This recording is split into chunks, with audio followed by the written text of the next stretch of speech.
Hello,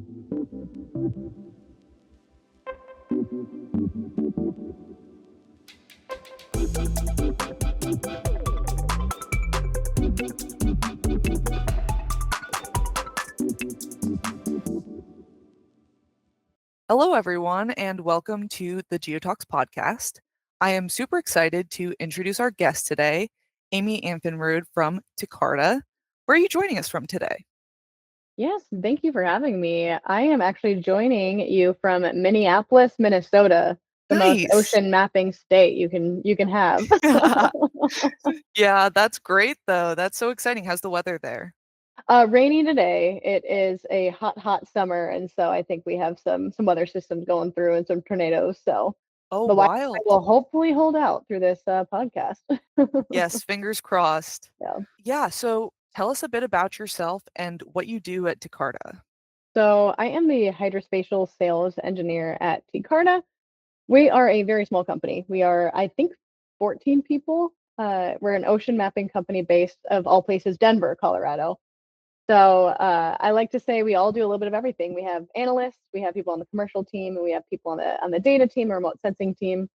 What I do is I kind of am the liaison between the technical side and the sales side. And so I am on the commercial end, and I also have a background in oceanography and GIS. So I'm able to kind of bridge that gap between some of the technical aspects of ocean mapping and satellite-derived bathymetry and with our customers.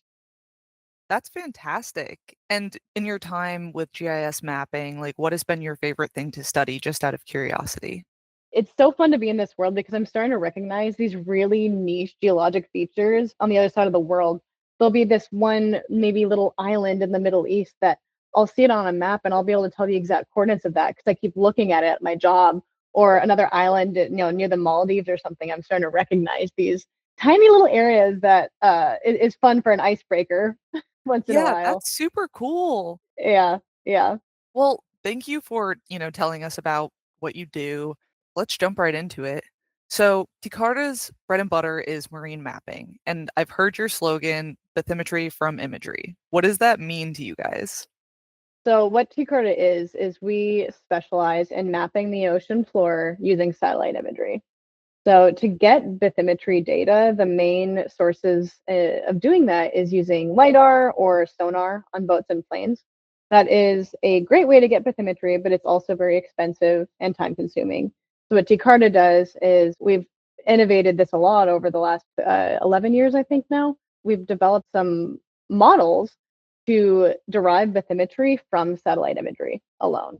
So if you have in situ data or even data from an ISAT laser from space, we're actually able to figure out how deep the water is just looking at a satellite image. There's obviously limitations on this, where if you can't see the ocean floor on a satellite image, you can't map it. So we are limited to near shore areas around the world. So we map down to about 20 meters deep is kind of the general guideline for coastlines all around the world. That's amazing. And just out of curiosity on that, up to 20-meter seafloor data, what can that be used for generally off the top of your head? Yeah, the shallow water areas are generally the most important areas to be mapped anyway, because that's where hazards are, and that's where a lot of coastal engineering projects are being done, and that's where boats tend to be navigating the most. Boats don't really care if you're in deeper than 20 meters because there's nothing that's going to get in their way.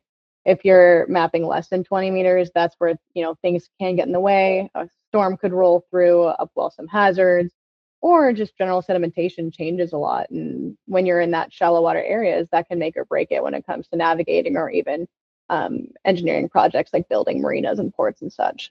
Yeah, that's really valuable, it sounds like. So Yeah. thank you for telling us a little bit about that. So before we jump into who uses this kind of data, I have a fun follow-up question related to, marine mapping. If you could only use three words to describe the importance of marine mapping, what would they be? Yes. If I were to give three words, I would say the importance of marine mapping has to do with monitoring, managing, and protecting. Great choices. Those concepts have definitely come up in our past seafloor mapping episodes. So I'm glad that we're seeing some consistency with this stuff. So yeah, let's dive into who uses this kind of data. Yes. I've been a part of TCarta for over a year now, and it's really opened my mind being with this company on how useful this data is. You think it is very niche. We are a very niche, small world in this hydrospatial realm, but it's amazing to see across the industries how useful they find this data. Not only is it kind of the oceanographers and researchers that might come to the front of your mind, it's also government and policy planning. It's also coastal engineering companies, it's oil and gas, it's even insurance for storm modeling, not to mention conservation as well. I've gone to a couple conferences earlier this year, and one conference I went to was a oceanography conference, the World Ocean Summit. And then a couple of weeks later, I was at a geospatial intelligence conference where we were talking to mainly military and intelligence people who use that data for something completely different than for conservation purposes. Yeah, that's so interesting. One of the things that we've been seeing come up related to what you were just talking about is the local economic impact of this kind of Mhm. data. Like, there's always, at least in Maine here, there's like fishers on the coast, and there's lots of people who rely on the water and the coast for things, as well Mhm. as, the ocean itself and all of Mhm. that. So it's Mhm. really interesting to see the impact and the integration into other industries. It's worth noting as well that there's a lot of small nations around the world that don't have a lot of bathymetric data, and or they might not have the means to be able to send out those boats or those planes to get that data. And what TCarta does is will not only help use satellite mapping to help provide this data to these countries, will also train them and provide education so that they can obtain that data in a way that will help empower them knowing their own waters. Yeah, I totally hear that. Our next question is, bathymetric surveys and analysis are a popular topic right now. What makes the subsequent data so valuable to users? Yeah, I heard this a couple of years ago and it stuck with me is the concept of every map you look at is wrong. Anything you see, any map you're looking at, it's us doing the best we can to pull together the information we have. And sometimes you're focused on land, sometimes you're focused on water. I think this is the most true when it comes to water bodies and the ocean floor especially is a lot of the maps we see. I have a map behind me right here. It's from the 80s. A lot of it's wrong and it's just interpolated to look like we know everything about the ocean floor, but that could be farther from the truth. And with technology and construction and engineering and government and policy and conservation, all these industries right now are continuing to push into the waters, into our coastlines, and just guessing what's on the ocean floor just does not cut it anymore. And so finding new innovative ways to obtain bathymetric data, both from lidar, from sonar, and from satellite solutions, is what's really necessary to protect our coastlines, along with enable these industries to utilize this information and do their job safely. Yeah, that's awesome. Okay, so most of our listeners are Global Mapper users. And for those interested in utilizing your space-based GIS products, where can they find TCarta in Global Mapper? Yes. So we have actually partnered with Global Mapper by offering a free version of our Global Marine Basemap. There, right on the first page, you can bring up on the bathymetry dropdown. You have TCarta's base map. What this global marine base map is it's a aesthetically pleasing, stylized base map of our bathymetry data. We've kind of taken the best available bathymetry information we have and kind of stitched it together into this nice base map layer that people can input their own data on top of.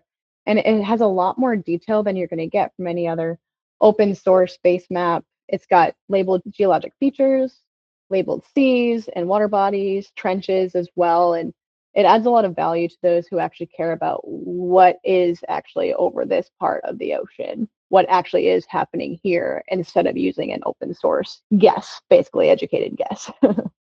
Yeah, I'm sure that that can like really impact those policy making decisions that you're talking about. Like a really valuable visualization of the seafloor, I'm sure has that kind of impact. It's a nice gateway to bathymetry as well, where with Global Mapper, using a base map is easy. You don't have to have any added education in GIS to be able to look at a map and see what's going on here. And so, in my recommendations, it's a good place to start. And you need bathymetry, start with a base map. And then when you get to the point where you need more information than just this kind of base layer, that's where you can kind of jump into getting more bathymetry data, 3D elevation data as well. Yeah, awesome. Thank you. I have an example of some users that have used the Global Marine Basemap in Global Mapper. We have a partner of ours who will actually lay cables where cables are being laid on the ocean floor. He'll use the Marine Basemap to visualize where the cables are being run from, and it's a nice layer to kind of help show what might they be avoiding, and the routes that they take. It kind of helps you understand the routes that some of these planners have used to lie these kind of massive hundreds of thousands of square kilometers of cables on the ocean floor. You can talk about the scale of that kind of thing, but actually seeing it has a different kind of like end effect. Yeah, I would say when it comes to lying down pipes and cables and stuff, you want to visualize it more than just kind of a regular like ocean base map that you might get, because you actually do need that bathymetry information to help understand why things are where they are, and just add some extra information to help. Absolutely. We've been talking about real life applications of bathymetric analysis. Can you tell us about some like really critical scenarios where that might come into play? Yes, absolutely. In fact, I think it was about a year ago now, international news was made when this brand new Navy vessel in Fiji ran aground and at an island at an atoll in Fiji, and it was scrapped within, I want to say, a couple weeks of it just being in the waters. And looking at the nautical charts, there's actually not a lot of detail on that area where this vessel ran aground. And it really brought to the surface the conversation about updating nautical charts and how critical it is to the safety of those navigating those waters. We've actually mapped this very island in Fiji before. We have bathymetry in this island, and we have this product called the satellite reconnaissance charts, or sat recon charts. What we do, we've used SDB and created contours and soundings in this nautical chart friendly format in a way to help infill gaps on nautical charts.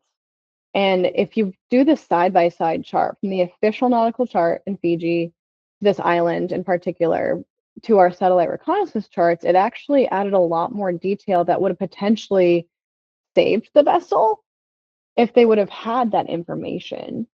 So this product that we're providing is by no means a replacement for nautical charts, but it's really a resource to help fill in some gaps in charts. And there's something called the white ribbon, which is a gap of no data where land data ends and where bathymetry data begins. There tends to be a lot of gaps right on the coastline, which is funny because that tends to be the most hazardous areas for navigation as well. And it's just because it's the hardest to access with either lidar or sonar and stuff. And so what we've been doing is we've been using satellite-derived bathymetry, converting it to a nautical chart friendly format to allow navigators to infill that gaps and help, either if there's no data at all, it helps give them information about what's happening here, or it helps update. There are electronic nautical charts that haven't been updated since the 1800s. That's not going to be a lot of use in a lot of areas anymore. And so our SDB has been helping kind of infill some of the gaps and just update what's actually happening over here. So that comes full circle to this Fiji Navy vessel that would it have helped? We weren't on the ground. We don't know what happened that day and all the things that went into it. But what we do know is that we do have the ability to provide more information to help enable navigators to be more safe in these areas. That's really amazing. It's really crazy how, you're talking about these electric maps that Yeah, are still so old. I right. can't believe that. And it's really great to see the efforts going into like fill in those gaps. So TCarta has an affiliation with Map the Gaps. Could you just tell us a little bit about the affiliation with them and what they do? Yeah, absolutely. we are huge believers in not only helping provide this data, but also to help enable people in the world and hydrographers to learn how to use this technology and to start doing it themselves. So Map the Gaps and TCarta have a really aligned philosophy and approach when it comes to mapping the gaps in the ocean. We're both driving really innovative solutions forward and continuing to push the limits of what's possible when it comes to research and development, and also just refining our processes that we've been doing for many, many years at this point.